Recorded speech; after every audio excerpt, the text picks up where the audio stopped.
Shalom, shalom. Welcome back to Jerusalem. Good to be learning with you again. My name is Michael Lawrence. Great that we're together to learn the Torah portion again. This week, Parashat Terumah in the book of Exodus, the portion called Terumah, which in English means offering. You know, it's interesting in the years that we've had now, and we're in now, 2020 and 2021, two things bring to the surface sometimes many tensions in a society, in a community.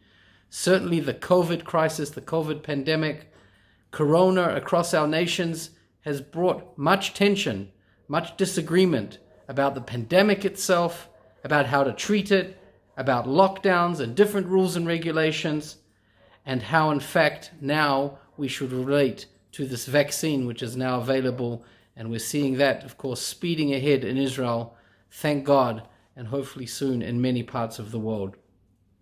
The other thing which has come to the surface, and we're facing this for the fourth time in 2 years, and that is it's election season here again in Israel. And it's a very complicated time. I think it's a time when people really have again a look at themselves and they say, who am I? Who represents me the best? And there are so many different factors which play into that equation that we all make. And we've seen it around the world, in the United States, in the UK and elsewhere over the last couple of years, just how elections have such an influence on our daily life and our daily way of thinking and the way that we relate to others in our communities. In this week's parashah, this week's Torah portion, it's fascinating. There's actually an intricate list and instructions about how we build the Mishkan, how we build that tabernacle, that mobile tabernacle in which God can dwell in the desert. And if you go through this week's parashah, if you're an architect, a builder, or of that type, this is your Torah portion. Tremendous detail, which wood, exactly the measurements, how things should be built, with which materials, and so on and so forth. Great care is taken in building this holy model that will be carried for those years in the desert. And then later, of course, these objects which are built inside will be taken through to the Beit HaMikdash, to the Holy Temple in Jerusalem. One of those special things, and there are many, of course, building their descriptions in this week's Torah portion of building the Shulchan, which is the table, and the Ark, the Aron, and the beams, hakrashrim, and the parochet, the partition. All these things make up, and more, make up those parts of the Mishkan, of the tabernacle. But one in particular caught my attention this week, and I want to talk about it in light of tensions around elections and pandemic and so on and so forth. And that is the menorah, the lamp. The lamp in the tabernacle, which has 6 stems. It's a very famous, of course, we know it, all of us know it, the famous Jewish symbol, which of course also is part of the symbol of the modern state of Israel. Something which stood both in the tabernacle at that time and also later in the temples in Jerusalem. Now what's fascinating about it, if we look, and you can open up to the book of Exodus chapter 25, verse 31, and you see immediately, and I'll read, make a menorah, make that lamp out of pure gold. The menorah shall be formed by hammering it. Its base, stem, and cups, spheres, and flowers must be hammered out of a single piece of gold. One piece of gold, you bring a pure piece of gold, and you build from it the entire menorah, the entire 6-stemmed lamp, and all parts of it.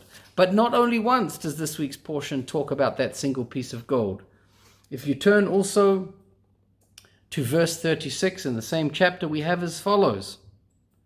It says there, the spheres and branches shall be an integral part of the menorah, of the lamp. They shall all be hammered out of a single piece of pure gold. Now that's interesting, isn't it? You have all these remarkable measurements and ways to build things, but when it comes to the menorah, the one that gives off light, the one that is the symbol of everlasting, of God's everlasting presence, the Jewish people's everlasting nature. That in fact it is that where, as a symbol, as strong as it is, it must be made of one pure piece of gold.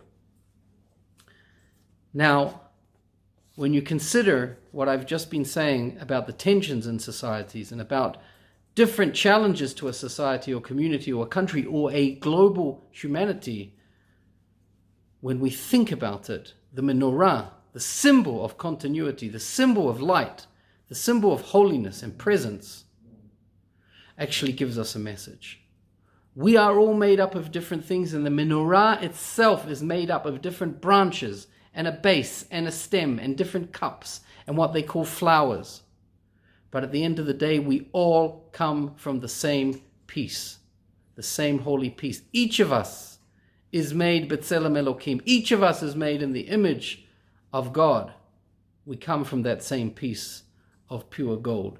And if we remember that, then I think perhaps we're going to be able to much better navigate election seasons, different kinds of political challenges, global challenges, challenges in our lives, personal and communal. And I think if we end by going back to the very first sentence, the very first verse of this week's parashah, we're here, of course, in chapter 25, verse 1. It says, God spoke to Moses saying, speak to the Israelites and have them bring me an offering. That's that word, Terumah. And what is the offering?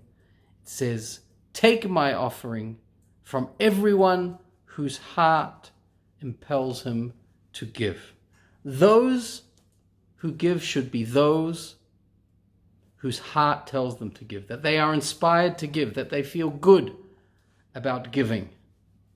It's not only about the if and the what and the when of giving, it's about the how. And when we give in a way that is positive, with good intentions, when we want to contribute, in this case to the building of the tabernacle, as a community, as an individual as part of the community, but when we do it from a place of good, when we do it from a place of love, from our heart, it means that much more.